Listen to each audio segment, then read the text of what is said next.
what it was for the number 8 bike. Straight in there then. Thomas Strudwick at Cox. But that, if you think it's all over, it certainly isn't. We've got 11 laps of this 3.66 mile Silverstone Grand Prix circuit to go. Second place is Rory Skinner, the Scot. Perfectly placed as we go through Maggots and then into Beckett's for the first time. Streaming through. Then we go right again and then left through Chapel onto the Hanger Straight for the first time. And this will be about slipstream, and Skinner knows all about that. Perfect start for Thomas Strudwick. He really needed to do that, showing the pace that Rory's had throughout the weekend. He needed to head him and see if he can maintain that lead at the front of the pack. Because if Rory gets away, having a 1 second advantage in qualifying, he perhaps could make a break. So he's trying to go to the front earlier, but good defensive move there from Thomas Strudwick to hold him off. Storm Stacey on the number 3 machine is there in third place at the moment. Number 20, Scott Swan, up in fourth place. He's really found his feet up late, especially Cadwell Park the last time out in the British Championship. He really stepped it up, and for me, he's really found his feet with that Moto3 chassis. Still out front though, the number 8 Thomas Strudwick. So Strudwick, 2 wins to his name this year so far. And we are on to the straight past the wing, the iconic wing used for Formula 1. And really, it's going to be a long lap, but Rory Skinner already taking a look at Abbey Curve as we go round to Farm Corner next up, the left-hander. That's put a lot of very experienced men out this weekend so far. Must be nearly flat through there, I would think, as for the first time, Skinner just about hits the front and just about avoids the number 8 Strudwick. We get down to the loop then, the slowest corner on the track. The 20 bike has come through as well now, as you said he would. He's looking really, really good, really racy, so yeah, good move for him. I think Thomas Strudwick needs to kind of sit in behind Rory Skinner now, not panic too much, let his experience kind of lead the race and see how it pans out. These are the perfect conditions. They haven't a lot of dry time. The rain interrupted their qualifying, and Thomas straight back at him. Yeah, Scott is there as well in third place, but it's Skinner just been done again by Strudwick. Strudwick has made his way back into the front and look really well. Look at that. So lines going on there as they work their way down through Luffield and out towards the final corner. I think that was Scott Ogden maybe making a move into fifth position. He had a bit of a dive there, so good move from Scott that third in the early laps. Storm Stacey, fourth place for him. These 4 already breaking away from the pack. There's 2 breaks going on at the moment. Over the line goes Strudwick, Skinner, Swan, Stacey. Cook is in 5th place. Irwin is there in 6th place. Nixon, Ogden, Atkins, Horseman are the top 10 at this moment in time. We expect to see Max Cook bridging that gap. Already in the first lap, he's 1.9 seconds back, but Max has done some great races so far this year. That was at Maggots to really find a way through there. Rory Skinner taking well. That was Red Bull rookie-esque, wasn't it, really? Red Bull rookies is where we saw the Scot come from in the first place. Now then, does he make that break out of Chapel onto the all you're really doing is providing a big slipstream for everyone behind you if you enter the Hanger Straight first. And Rory Skinner's about to find that out as Strudwick tries to go round the outside. Underneath them now comes Swan. Does he make it stick? Oh, Stoke corner. Taking full advantage of that double bike slipstream there, and Scott Swan straight the first time he's level up or even a corner in the British Talent Cup, so he really has stepped it up this weekend. Brilliant stuff as well. What a place to do it. It's where you either make it work or choke, and right now these guys in front of a British Grand Prix crowd here. Another race tomorrow, remember, we've got 2 races, Saturday and Sunday for the British Talent Cup, boys, and it will be live on BT Sport. And did you notice Rory Skinner shaking his head a little bit in the middle of the Hanger Straight as he seen 2 bikes come either side of him? He's a little bit taller. I noticed it already at Stetter, and he doesn't have the top speed of the other guys. So. Well, he's pushing and shoving where he counts, though. Rory Skinner goes through again at Abbey Curve. We're on to Farm now, turn 12 on this iconic 3.66 mile Silverstone circuit. Rory Skinner needs to just get down and use his experience, really, around this racetrack to move away. Yeah, he can't get frustrated. That when what a line that was, Michael! Sticking it straight in. He's for such a young guy, Thomas Strudwick has got a really mature level head on his shoulders, but that was a cracking move, just stuck it under Scott Swan in the middle of the loop. So the loop, now we're on the Wellington Straight, down towards Brooklands. This time, I tell you what, Skinner is looking a little frustrated, and that could end in tears. Especially at this racetrack, there's no doubting it. Best conditions we've had this afternoon are for the British Talent Cup, boys. The track has dried out perfectly. 25 degrees of track temperature when we started this race. The sun's out, you can see the longer shadows now that are coming. Round the outside, he cuts to the inside, then Strudwick has a bit of track craft as well as he cuts to the inside going up towards Cox. Has he managed to nudge Skinner out? He has. Good stuff. Oh, on-board cameras as well. Yeah. Excuse me for sounding surprised, but I'm pleased to see it. 9 laps to go. Up towards Maggots now. And this is where Skinner was pretty excited. He brushed alongside Strudwick. Strudwick's not going to be intimidated by that, though. He made the slipstream work for him there on the approach towards Maggots. It's such these little bikes, the slipstream pays so much for them. So even though he's a bigger guy when he's behind, he's still got that top speed.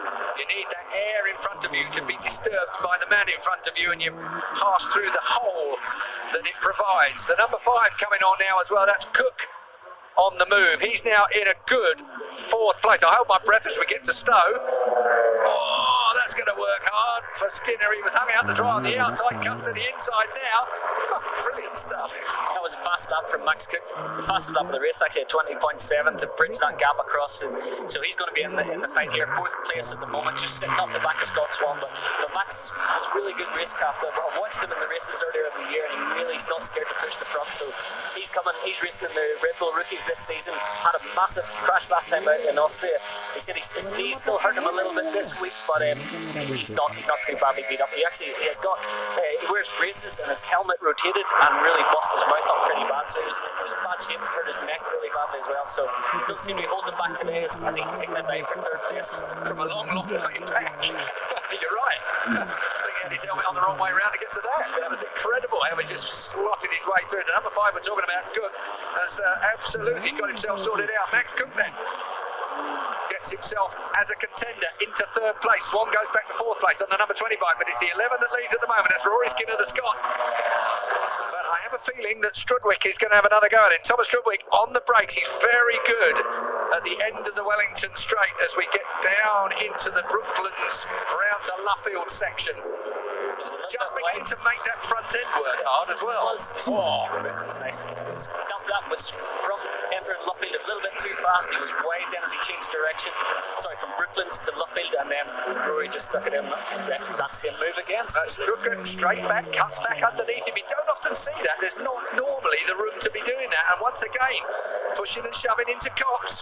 Flat out now towards Maggots. This is where Skinner took advantage of a slipstream last lap round. This time it's going to be Strudwick that's going to be looking for the way through if he can. But all the time they got number 5 and Max Cook all over them as well in 3rd place. Another fastest lap of the race for him. It was just fractionally faster, another 2:20.7. So Max is on the move. But watch Max ride the style. He really leads with the elbow. He's got that early motoGP-esque riding style. It's great to see from these kids. Storm Stacey's still there in 3rd place. Watch out for the number 3. He's hanging on right on the back of this bunch in 5th place, I should say. If I said 3rd, I didn't mean it. Down the hanger straight we go again, looking for that slipstream, looking for the still air as we get into the braking area now at Stowe Corner. All iconic names.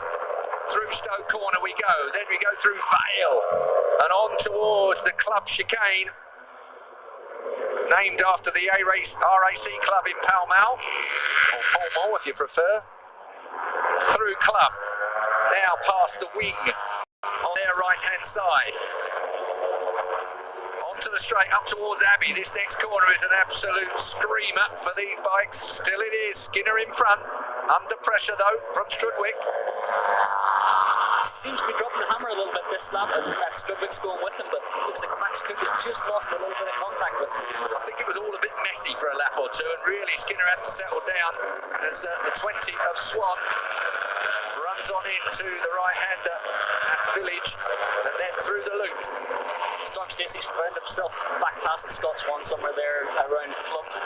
So he set his fastest lap of the race last time around, so he's trying to bounce back and stay with his podium battle. Down the Wellington Straight, past the Brookland sweeps on the right-hand side, into the left-hander.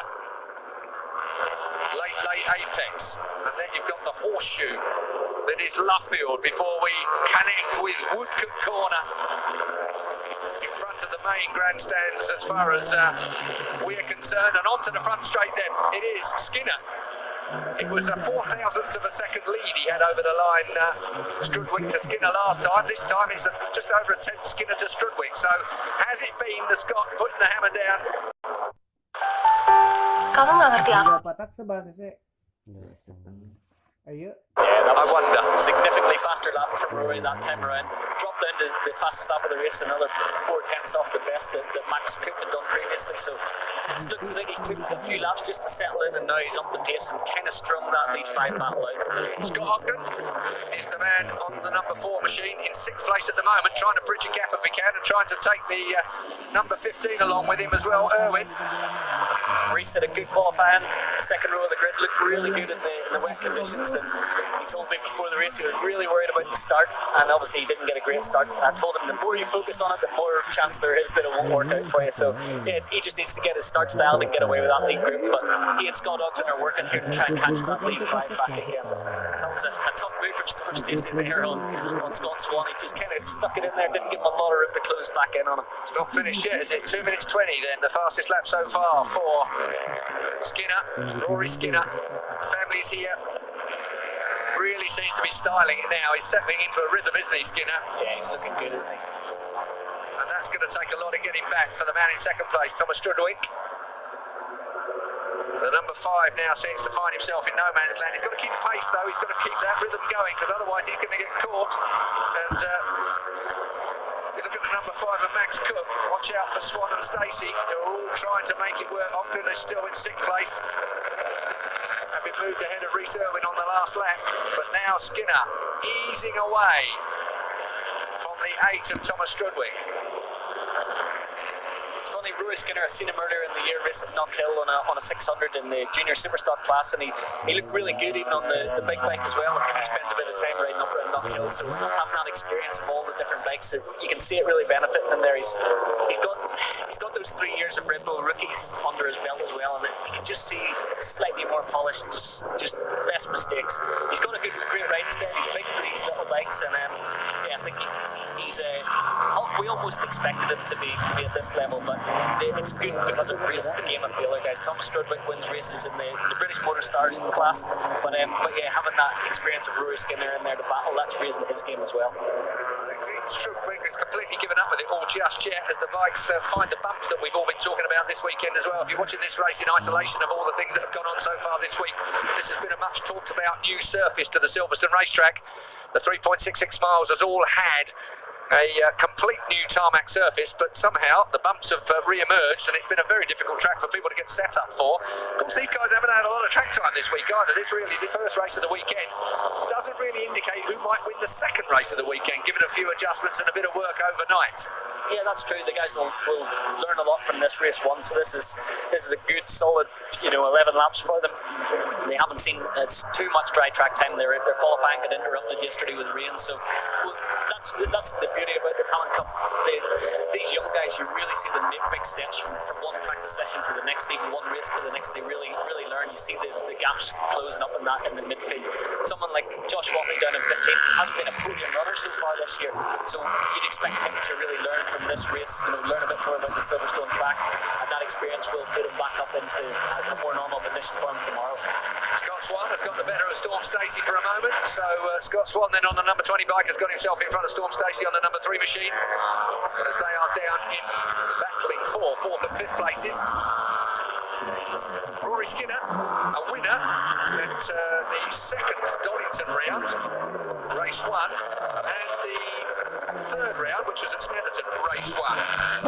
It might go according to plan in race.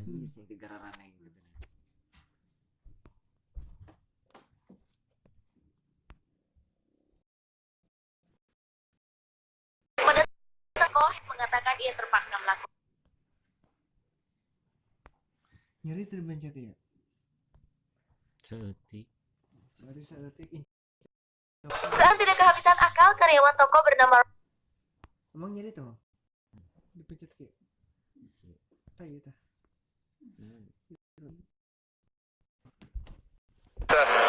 This race, half lap distance really. 5 laps to go on this 11-lap race here at Silverstone. The only race of the weekend for the British Grand Prix is the British Talent Cup. Dorna have put a lot of money and a lot of effort into this. We have the Asian Talent Cup that has seen so many good riders come through.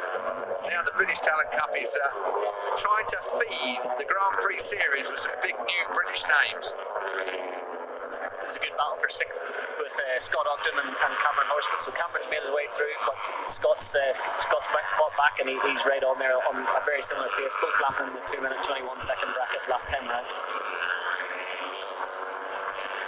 Cameron Horseman giving him a little bit of a tap on the seat to tell him to tuck in. He believes he's got the speed to bridge that gap over to Scott Swan and Storm Stacey. So yeah, that's an interesting one. So once he done that, Scott took a look behind to see who was there and trying to decide if he can just sit there comfortable in behind him. Rory Skinner looking neat and tidy and in a race-winning rhythm at this point in the race. Has anybody got any late race pace? That's going to be the question as well, as these kids settle down on a racetrack that many of them don't know very well. It's a bit unpredictable sometimes, isn't it? You can get a kid that suddenly finds his way, finds his pace and starts to move on up. I think these three have got too much on the rest at the moment, but as I said earlier, it's all about tomorrow. If you can't make the podium this time around, maybe a good start and get away with your race leaders tomorrow, and all things can change. Skinner leads Strudwick and Cook from such a long way back, and that's what you get in, how should we say, the slightly lower classes, is that there is room for that lunge from a long way back, and quite often they're not all on the limit on every corner. The mix, that's what I always enjoy about lower level racing, is that you never quite know what they're going to be able to do. Exactly that. So they usually guys are so close that the margins for those sort of passes aren't there. But these guys, they're learning. They're learning. A track as wide as this as well, so they've never been on somewhere where you can open the throttle just as early, and you've got such a line choice. You can be on the throttle now and use drift all the way to the curbs. And some of those young guys who haven't experienced that in the past, it will take them a lot of laps to build the confidence up to do that. The biggest problem you get with track days when guys turn up with their road bikes on a track day is using all of the track. They just can't keep it smooth and understand how much of the track you can use. It takes you half a day to get used to running on a racetrack if you've never been there before. And then you get to use the curbs, which is the extra bit. Yeah. And then you get to use the inside curbs as well once you get used to that. Exactly. This is one of the only tracks in the UK where you can actually use the inside curb. So it'll be a first experience for these guys. Apart from their Valencia test pre-season, the rest of the tracks they've been on, they've not had that experience. With those grippy and smoother inside curbs like here onto the straight, as we just seen Scott Swan and Storm Stacey both didn't cut it, whereas the front group are. So if they get to watch the tape tonight, the video back, they'll be able to see that and then improve that for tomorrow. Side by side, Swan and Stacey. Stacey let the brakes off. Right? On the outside, is he going to make the apex? Yes, he has to make the apex. So Storm Stacey on the number 3 keeps it good from Scott Swan. Bouncing their way. You can even see the ripples on this racetrack on these little bikes, can't you? Everywhere. They've got that little bit of suspension, tyre and engine chatter vibrating its way through the chassis, making the work slightly harder. And as they get quicker and quicker and ask for more and more from the bikes, they're all in the 21s at the moment, so even Skinner seems to have eased off at the front at the minute. That's the 23 machine of Horseman. Cameron Horseman then. Thomas Strudwick led this championship going into this round by 13 points from Rory Skinner, who was 10 points in front of Joshua Watley. Max Cook was a further 10 points back.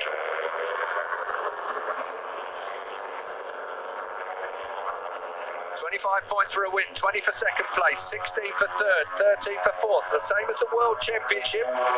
This is how it shapes up, down to 1 point for 15th place. What was I saying about Strudwick having a bit of a second breath? He's learning this racetrack and he's hunted down Skinner at the front now. Rory Skinner may not have all this his own way, Strudwick, the championship leader, qualified in second place behind poleman Skinner. But Strudwick, learning, lap on lap, and with, 3 laps to go now. That has been such an impressive lap from Thomas Strudwick. 6/10 down to grab a full half a second back there, just chipping it away. Every sector he was getting closer the whole way around there, so that's a good mature rate from Thomas. But you were right earlier on in this commentary when you said that Rory Skinner is a good yardstick for all the new guys, because he's been there. He understands this. He's been at a very high level, really, relatively, and having him at the head of the field is the guy to aim at. He's the one with the target on his back. He's expected to win this series. Yeah. If he doesn't, massive disappointment. Well, that tap of the seat that Cameron Horseman gave actually was a true indicator. He had the speed, he's bridged that gap, and he's through to 4th position. So these guys are going to have to up their game now to hang with Cameron over these last 3 laps. Swan goes back to the inside of Storm Stacey.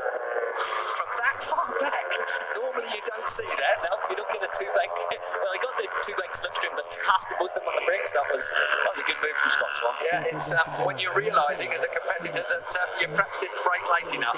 Next lap, I'm going to do it a little better. And that's the interesting, intriguing thing about youngsters coming through this amateur class. You know, they're on a Grand Prix track, but they've got a lot to learn just yet. And when you've got to tidy up 2 or 3 yards of braking, as they have, still out front, Rory Skinner, but only by a bit from Strudwick. Keep an eye on what's going out on front. Yeah, follow me if you like, but somehow I don't think the advice will be taken. Storm Stacey, from that. Well, there you go, tight turn. You really shouldn't just be able to do that, but as I say, this is an amateur class. These guys are learning every lap, every corner. And Rory's back on grip through entry there, so that move up the inside of the loop just forced Thomas a little bit wide. Rory can square it back and get power back on. But slipstream down to Bricklands, and Rory closed that was a little early that Rory Skinner turned in there, and he's going to pay for that because momentum-wise, Strudwick is going to be all over him. I do get the feeling that Rory's riding a little defensively when almost if you could just put a better lap on top of a better lap, he could have made the break. This is where we've seen Thomas been really getting a good run through Woodcote and then potential move up into the Copse into turn 1. 2 laps to go. Just about 7.5 miles then on this British Grand Prix, the full British Grand Prix racetrack. Our opening race of the weekend. It is the Brithis Talen Cup. Another race tomorrow. Hang on. Skinner's so good at laying it across at Maggots, but this time round, Strudwick seems to have toughed it out with him 2 by 2 through Maggots and Beckett's. Yeah, you wouldn't reckon that's going to fit, would you? And all this has worked into the hands of Max Cook. It's allowed him to get back in touch with the lead. So this is going to be a 3-way fight in the last lap. Yeah, hang her straight now then. Who's it going to be? Max Cook can pick up a good 2 by for him. I do get the feeling that Rory's riding a little defensively when almost if you could just put a better lap on top of a better lap, he could have made the break. This is where we've seen Thomas been really getting a good run through Woodcote and then potential move up into the Copse into turn 1. 2 laps to go. Just about 7.5 miles then on this British Grand Prix, the full British Grand Prix racetrack. Our opening race of the weekend. It is the Brithis Talen Cup.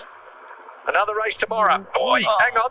Skinner's so good at laying it across at Maggots, but this time round, Strudwick seems to have toughed it out with him 2 by 2 through Maggots and Beckett's. Yeah, you wouldn't reckon that's going to fit, would you? And all this has worked into the hands of Max Cook. It's allowed him to get back in touch with the lead too. So this is going to be a 3-way fight in the last lap. Yeah, hang her straight now then. Slipstream time. Who's it going to be? Max Cook can pick up a good 2-bike slipstream here if he can do the brakes down into Stowe. Skinner stays wide, coming down into the final corner off the back of the hanger straight. And again, just as it covered, this is settled nicely for Strudwick, I think. Skinner should have been away here. Strudwick looks to the inside, up into the chicane.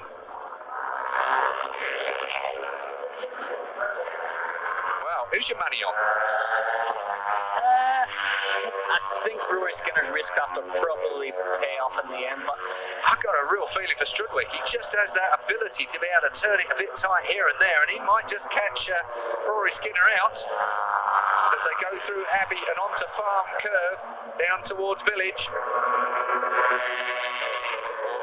Back down the gearbox. you hear that the little Honda engines just revving high on the way back into the box. They're great little bikes. They can't do a whole lot to them. You know, they can play about a little bit with suspension and gear, but they're pretty much the same all across the board. Out of the loop, down towards Aintree Corner, on to the Wellington Straight.